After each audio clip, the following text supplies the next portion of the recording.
我話下個星期 lecture 一齊坐啊。如果你唔介意嘅話，你唔好誤會喎。好啊。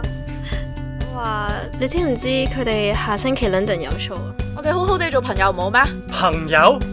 啱先又唔見你咁講。朋友？咩朋友啊？你唔好事到如今同我講我哋係朋友喎，大佬。其實你想點啫？係啦，冇咩事，我走先啦。喂，做咩啊？你唔係出嚟就係為咗睇戲啊嘛？我哋搭 training coach 咁係因為你第一隻煙係藍莓啫，你太習慣啦，轉下可能你會中意咧。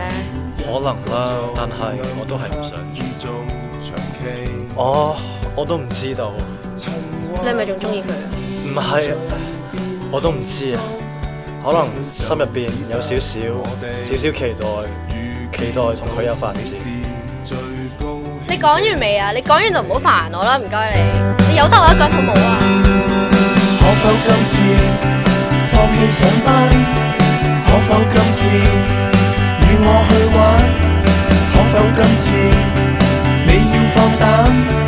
可否今次只得今次？對物理、文學或建築都沒有新的見地，但每天寫嘅日記都帶着甜味。